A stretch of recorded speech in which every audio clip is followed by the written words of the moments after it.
The temptation of an easy prize. From orbit, the planet looked almost fragile.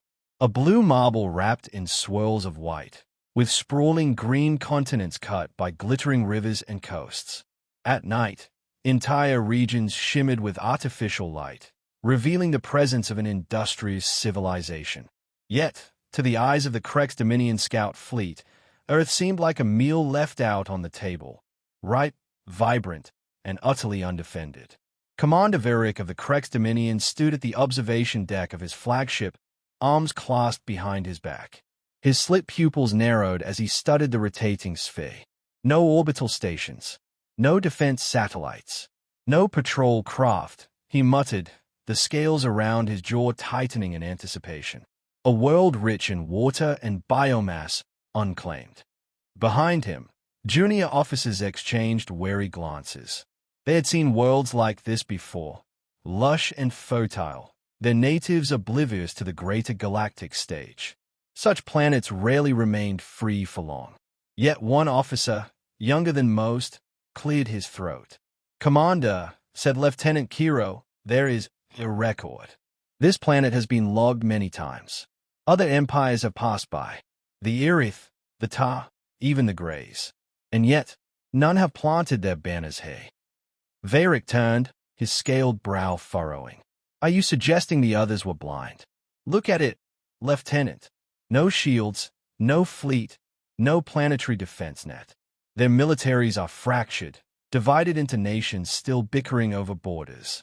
They haven't even breached beyond their moon with any permanence." The lieutenant hesitated. "All the same, sir, why has no one taken it?" Varick's talons clicked against the deck as he paced.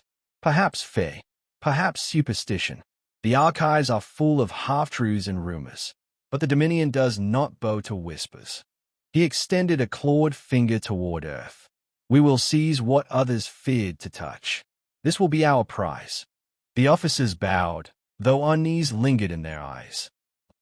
For the next several hours, the Krex fleet observed Earth in greater detail. They intercepted transmissions, television, radio, data streams, a cacophony of noise that stunned their linguists. "This is what they broadcast," one translator asked in disbelief, her frilled crest quivering. "They share entertainment, wars dramatized for amusement, tales of conquest, battles fought in imagined arenas. They glorify destruction even in leisure." Varick smirked. "Primitive minds obsessed with violence. Fitting. Their warriors will serve well as slaves in our arenas once we break their governments." Yet the more transmissions they monitored, the stranger Earth seemed. Sports where competitors fought with bare fists. Songs praising fallen heroes. Documentaries retelling wars that scarred continents, always with an undercurrent of defiance. Humanity's past was painted in blood, yet carried with it an unshakable pride. The Krex dismissed it as barbaric eccentricity. What mattered were resources, not culture. Within the Dominion's war councils, Earth was already being divided like a carcass. The oceans promised food stocks and chemical wealth. Forests could be harvested for construction and trade. Metals mined. Entire populations conscripted. A single strike against a fractured world. What could they do? Still, whispers reached even the highest levels of the Krex fleet. "Commander, I found a notation in the Irith archives," one officer reported.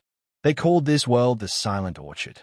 No explanation, only that expeditions were discouraged. Discouraged by whom? Varick demanded. The officer shifted uneasily. "No one knows. Some expeditions vanished. Others returned half-crewed, with reports too garbled to trust. The Tar listed it as a caution zone. The Greys marked it only as observed. But none claimed it. The silence in the chamber was heavy. For a moment, doubt crept like a shadow. Then Varick slammed his clawed hand on the table, making the hologram of Earth flicker. "Cowards and fools. They left untouched what they could not understand. But we are Krex. Dominion does not hesitate. Dominion does not bow to shadows." His declaration silenced objections. Yet beneath their scales, every officer wondered the same. If Earth was undefended, why had no empire taken it? Far below, oblivious to the hunters above, humanity lived its day-to-day struggles. In cities, traffic lights turned green and red. Farmers plowed fields, fishermen hauled nets, children played on sunlit streets. Militaries remained focused on each other, distrust among nations running deep. None suspected that alien eyes had marked them for conquest. None knew the Krex Dominion was preparing its claws. From orbit, Earth remained silent, its oceans glittering, its continents vast and green. To the Krex, it was the perfect target. To others in the galaxy, it was something far more dangerous. And soon, Varric would learn why. First contact turned strange. The Krex fleet descended like a predator from the clouds. Their dropships pierced the atmosphere in black streaks of fire, scattering panic wherever they roared overhead. On the ground, sirens wailed in coastal cities as humans looked skyward at a terror they had never imagined. Commander Varric watched from the command deck as feed relayed images from the first landing zone. His troops marched down metallic ramps, their armor gleaming beneath a sky streaked with contrails. Primitive aircraft scrambled in response, sleek human jets banking and climbing toward the invaders. Pathetic, Varric sneered, feathers swatting at the storm. His contempt seemed justified at first. Human missiles slammed into Krex gunships, only to burst harmlessly against shields. Fighter jets strafed troop carriers, their rounds sparking against armor without leaving a dent. Krex cannons replied in thunderous arcs of plasma, incinerating entire streets. The first hour felt like triumph. But then, something shifted. Reports came flooding in from the ground. Squads pinned down not by organized armies, but by civilians. Farmers firing hunting rifles from rooftops. Workers hurling flaming bottles at armored patrols. Entire neighborhoods erecting barricades and ambushing supply convoys. What madness is this? Varric snarled. Civilians attacking soldiers. They don't retreat. They don't surrender. His officers hesitated. Commander, they fight like predators cornered. Even the smallest resist. The anomalies did not stop with human ferocity. Storms began to brew over the occupied zone with unnatural speed. Clouds blackened, lightning ripping across the sky, striking down with precision. Several Krex patrol mechs were destroyed not by weapons but by bolts from above, as though the weather itself had chosen sides. Then came earthquakes. Subtle at first, enough to unsettle footing. Then stronger, shaking buildings and toppling transport craft. Engineers reported navigation systems malfunctioning, compasses spinning wildly. Varric dismissed it as coincidence. A world's weather is unpredictable. Stay the course. But whispers spread among the soldiers. The planet itself resists us. On the second day, the Krex captured a group of human fighters, dirty, blooded, half-armed with scavenged weapons. One soldier in particular caught Varric's attention. A young man with a shattered arm bound crudely to his chest, yet still standing tall, defiant eyes unyielding. Varric stepped forward, towering over him. You are beaten. Your weapon's worthless. Why do you resist? Why not kneel? The human spat blood on the floor and laughed, a raw, painful sound. You really think this world is undefended? He asked, voice hoarse but steady. Every one of us is a weapon. You'll never take Earth. You will just bury yourselves, hey? The translator struggled, pausing on certain words: freedom, homeland, revenge. Each carried a weight the machine could not quantify, a meaning that left the Krex unsettled. Varric struck the prisoner down in fury, yet the words lingered in every soldier's mind. That night, patrols disappeared. Whole units, gone without a trace. Others stumbled back screaming of phantom figures in the forests, silhouettes moving too fast to follow, striking from shadows. Humans ambush in small groups, one officer reported. They hit supply lines, vanish into the ruins. They fight like they've done this for generations. They have, muttered another. The casualty lists mounted. Not catastrophic, not yet, but enough to gnaw at Krex morale. This was no easy harvest. By the third day, the Dominion fleet expected clear control. Instead, Varric faced insubordination. Officers questioned orders. Soldiers hesitated before advancing into cities. Some whispered of ghosts, others of curses. Varric silenced dissent with executions. You will not disgrace Dominion. Humans are fragile, their weapons obsolete. We will crush them. Yet in private, even he felt the first stirrings of unease. His fleet's AI systems had begun to falter when translating human signals. Their databanks overloaded with endless wars and histories, countless names of battles fought on every continent. The sheer weight of conflict seemed incomprehensible. One line appeared again and again in their translations, an old human saying, "We will never stop fighting." The invasion, meant to be swift, had already slowed. Krex patrols moved with caution. Soldiers glanced at every shadow. Commanders demanded reinforcements. And through it all, the humans fought on. Not because they thought they could win, not at first, but because surrender was unthinkable. For every Krex soldier who advanced, a human stood in defiance.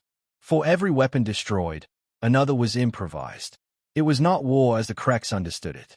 It was something far older, something primal. And Varric, standing above his maps, finally whispered the thought he had refused to consider. This world is not undefended. The unseen defenders.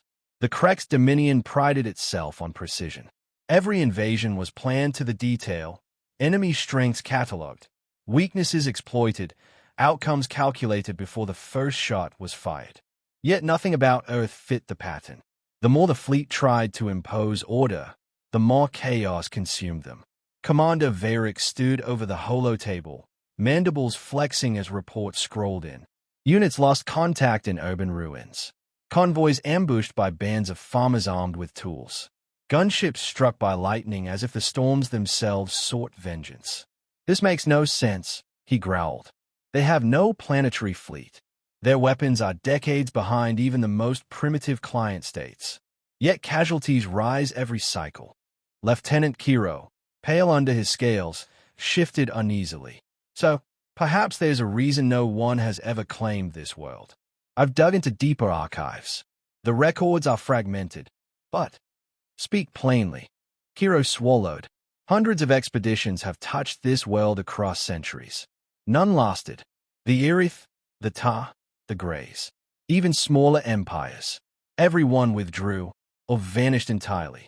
Earth has been known, commander, but never conquered. The chamber fell silent.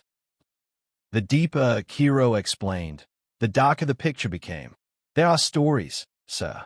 The Irith fleet entered orbit 100 cycles ago. 3 carriers, 7 destroyers. They bombarded coastal cities. Within weeks, storms tore their fleet apart. Survivors whispered of entire armies swallowed by forests that moved against them. The Tar sent colonists. None survived their first winter. The Greys? Their logs are corrupted, but one line repeats in every copy: do not rouse them.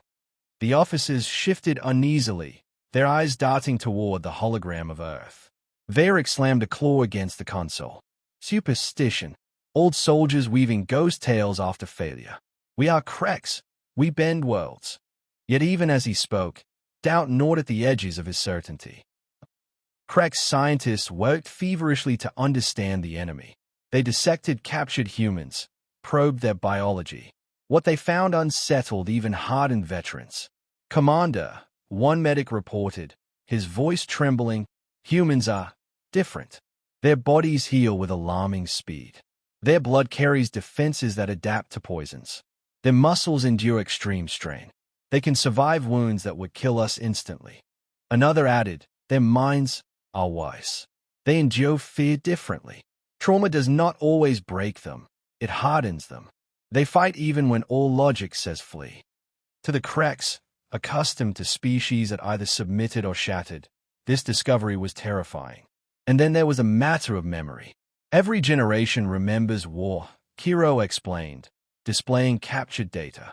Their histories are soaked in blood. They teach their children of battles fought centuries ago. Defeat never erases the will to fight. It feeds it. They do not forgive. They do not forget. The realization struck like a blade across the throat of their arrogance. Humanity was not a prey species. Humanity was a predator, one that had turned its instincts inward for thousands of years. Meanwhile, the invasion unraveled further. Reports from the ground grew bizarre. Patrols claimed to hear whispers in the night. Human voices carried on the wind, calling names of fallen comrades. Some swore they saw entire battalions of ghost soldiers marching through ruined streets, only for the visions to vanish. Varric dismissed them as hallucinations bred by stress. Yet the psychological toll was undeniable. Soldiers broke ranks, fled into forests, or turned weapons on themselves rather than face another day fighting humans. The humans, in contrast, grew stronger. Every fallen village became a rallying cry. Every bombardment only sharpened their fury. Even prisoners worked against their captors. Songs spread through the camps, old war chants, carried in dozens of languages yet sharing the same defiance. Guards reported waking at night with the rhythm of those chants still pounding in their ears. Humanity did not fight as one army. Humanity fought as millions of individuals, each one a defender of home, each one willing to fight until death. On the seventh day, Varric stayed down at his maps. Where there had once been neat lines of control, now there was only chaos. Zones that should have been pacified erupted with resistance. Convoys disappeared. Fleets reported malfunctions as if the planet itself rejected their presence. Kiro's words haunted him. Do not rouse them. Varric gritted his teeth. This is not war as we know it. This is something else. He remembered the human prisoner's words. Every one of us is a weapon. And for the first time, Commander Varric felt a tremor of fear crawl down his spine. Why no one attacks Earth? The Krex Dominion had expected swift victory. By the second week, they expected to be erecting banners over the ruins of human capitals. Instead, Commander Varric stood in his command chamber staring at casualty reports that defied belief. Entire divisions wiped out in ambushes. Ships torn from the skies by storms that appeared without warning. Convoys lost in forests that seemed to swallow them whole. The humans should have broken long ago. Instead, every day, more of them rose. More militias formed. More cities that should have fallen turned into traps. The Krex had invaded planets before, worlds rich with resources, worlds whose inhabitants surrendered quickly. But Earth was something else. Earth fought like it had been preparing for this moment since the dawn of time. On the 15th day, the Dominion launched its last gamble. All forces, converge, Varric commanded, his voice raw with desperation. We will crush their capital with overwhelming firepower. End this farce. In orbit, Krex destroyers aligned. Plasma cannons charged, aimed at the sprawling human city below. On the ground, columns of mechs advanced through battered streets, pushing toward the center. And then, the planet itself seemed to awaken. A solar flare burst from the sun, slamming into Earth's magnetic field with unprecedented fury. The surge tore through Krex systems, frying sensors, blinding communications. In orbit, destroyers shuddered, their power grids failing one by one.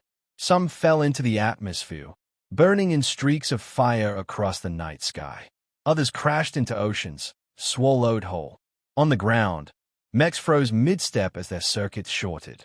Humans surged forward, not with advanced weapons, but with sheer will. Soldiers, civilians, children, elders, every one of them a fighter. Trucks rammed Krex walkers, civilians swarmed and overwhelmed stranded troops. It was not just an army rising. It was the entire planet. For the first time in his career, Varric felt dread. Watching his fleet collapse, he realized the truth that generations of aliens had whispered but never spoken aloud. Earth was not undefended. Its defenses were not fleets or shields, but something far more terrifying. Its people.